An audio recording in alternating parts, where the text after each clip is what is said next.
Welcome to Tabula Rasa. We are on episode 3, and today's episode is going to be on credibility. And we're going to be using YouTube reviewers to help figure out how to figure out who to listen to. And we're going to be using a game called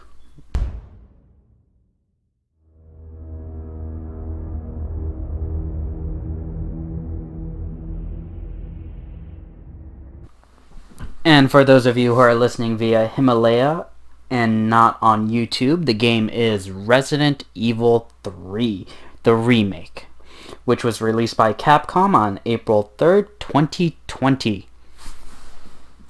The question arises, why would I use a video game to talk about a subject like credibility?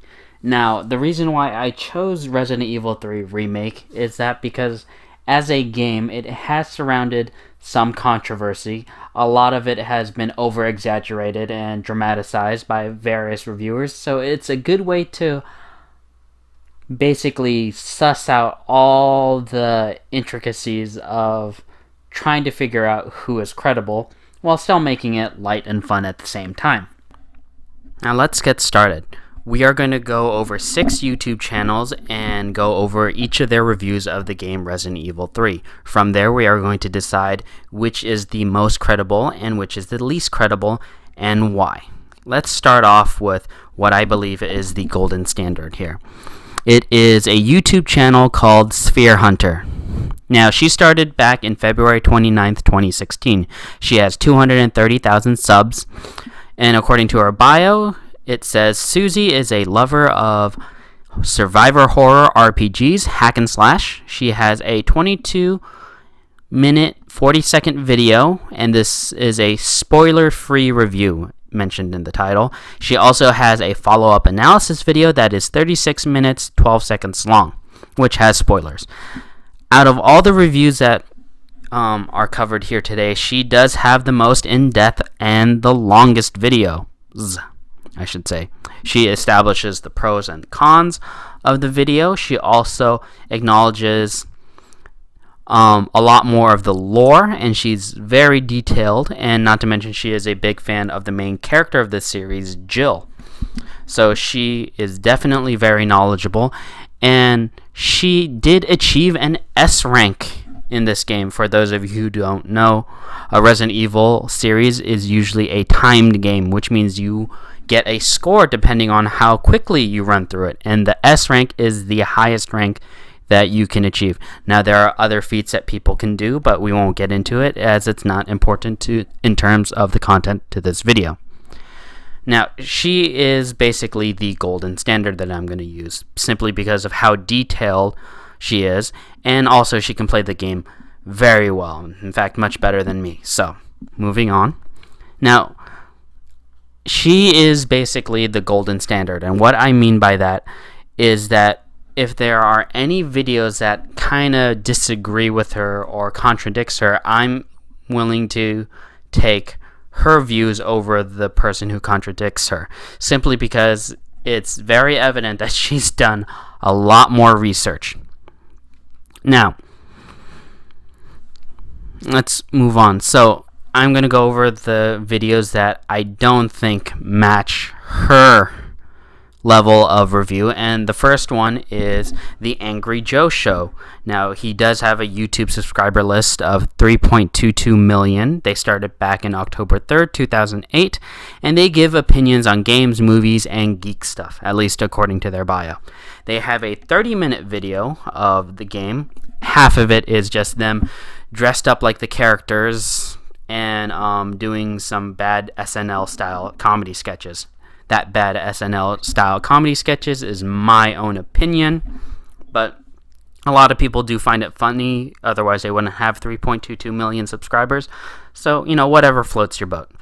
And their conclusion is that because the game is too short, it fails, because Resident Evil 2 was longer and it had more replayability values, and so on and so forth.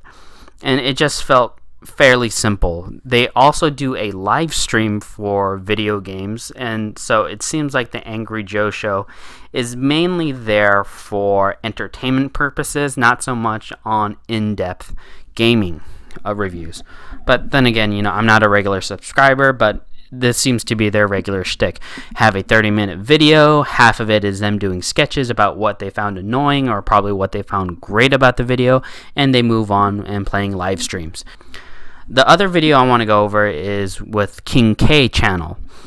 He started back in May 22nd, 2013. They have 158,000 subs. They give a retrospective on video games. He also has a 30-minute video, but his view is slightly different from Angry Joe, as he does agree that the game was short, but for different reasons. Mostly citing that it was too linear and the overall game mechanics was not quite up to par. Also, he does mention that the dodge mechanic doesn't work well, which I personally do agree with. It's a little bit hard to get a good hang of it, but that's just moving on. And the other one that I feel that has gotten below Sphere Hunter is Jeremy Jahns. He has 1.7 million subscribers. He started back in March 7th, 2007. He mainly does movie reviews and comedy, according to his bio. He has a short video about 7 minutes. He also concludes that the game felt too short, more like a DLC than anything. Angry Joe also mentioned that as well. Angry Joe's example was Spider-Man DLC. Jeremy Jahns' example is Uncharted. He also said that it took 7 hours to play through, and he also makes a connection to the movies. A little bit of a sidebar, the movies are terrible. You can go ahead and at me on that. It's my own opinion, and the only movie opinion that matters to me is my own. Now, these three that I mentioned, I don't think I find them as credible as Sphere Hunter, simply because of the way they presented their information. Jeremy Jahns doesn't seem to know how to play video games very well, or he purposely put in a video clip of him playing badly, but that's up to you if you want to watch his video. There was also just some things that were missing from Angry Joe and King K as terms of context. Now, Angry Joe, he doesn't say what Resident Evil games he played. I'm pretty sure he played Resident Evil 2 because they mentioned that in their YouTube video on Resident Evil 3, but beyond that, I don't know. King K did something that the other two did not and talked about what other Resident Evil games he played. Basically, King K played Resident Evil Remake on GameCube, Resident Evil 2 Remake, and now the Resident Evil 3 Remake. Mind you, this is a series that started back in the PS1 generation, so it has a long history, to say the least.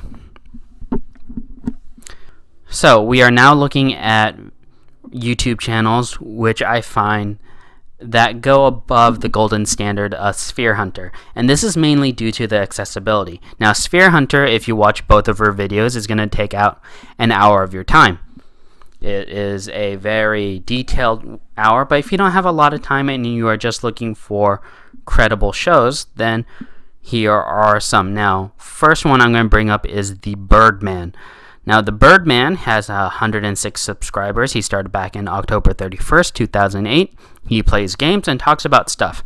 Now, for full transparency, he also does this video series called Everything Wrong with CinemaSins Video. I am a fan, so my bias is there. But moving on, he does play video games because that's what his channel is about as well, and he has a fairly short video, 11 minutes, 26 seconds. And he starts off with a disclaimer that arguments are not people. So when he goes and breaks down people's arguments, he's not breaking down people. Now, he starts his YouTube video showing various clips of other people with their specific gripes, specifically about the critique that the game was too short. He then shows that the game is actually meant to be played quickly, as shown, and showing all the speed runs that are available, and not to mention all the ranking systems that I mentioned earlier. S rank being you finish the game in the quickest amount of time, amongst other objectives that is listed there as well if you do play the game. On another side note, Jeremy Jahns actually appears in the Birdman's video when he talks about this specific critique. And for that, it gives you more context. So is the game too short? Maybe. But it's not short without a purpose, because the games are speedrun games, essentially, which was mentioned in the Sphere Hunter. So again, you have this connection where these two people who know what they're talking about agree, and that reinforces that this is a point that shouldn't be refuted, or if it's going to be refuted, you need more evidence. Now, the best video that I found on this was a GamerRanks YouTube channel. They have 5.75 million subs. They started back in April 9th, 2012. This is a gaming news channel, and they have a short video about 11 minutes long, and it's part of their Before You Buy series, where they review video games to give you the pros and the cons, where various hosts would explain their experience with a video game. Now, Jake Balladino was the host for Resident Evil 3, as he is a big fan, his words. And he establishes his own experience with the game series. Again, he's a big fan. In this review, it seems that they had a standard that they're going for. Is this game fun? And Jake Balladino admits that this game is fun, but also acknowledging its flaws as well, in that it was too short, that there could have been more content, things like that. But overall, when we look at this, we start to see a pattern in the information that's presented. All of these YouTubers agree that the game is too short, more or less, that the content was cut, but they don't agree for the same reason. So if you had to pick and choose who would you choose? And that's how credibility should be thought of. Who do you choose that you would listen to because they are the most trustworthy? Now, in my own opinion, Sphere Hunter is the most trustworthy in that she does have the most information and the most accurate information, and she also can play the game better than most people, especially the ones that were presented in the YouTube video. Credibility is one of those things that is not fixed, as in it's not always going to stay the same. The credibility of anyone who gives you information is always going to change depending on whether or not the information that they give you is correct. An easy example using Resident Evil is that if Sphere Hunter gives out information that says, for example, Resident Evil movies are accurate to the video game, she would demonstrably be false, and her credibility would go down. And I would not trust her as much for that reason. But if they continue to give accurate information, such as in the Resident Evil 3 video that she put out about all the flaws that the game has and what is missing, then her credibility with you should stay high. So I do encourage you to, whenever reviewing anyone's content, whether it's movies, TV, YouTube channels, books, news articles, always try to examine the credibility of the person. Are they trying to steer you in a specific direction, or are they letting the evidence lead you? Now, with that, we're going to end today's podcast on credibility. Hopefully, today's episode was able to help you out a little bit in some way, shape, or form. If you do like the content, like and subscribe on YouTube or on Himalaya.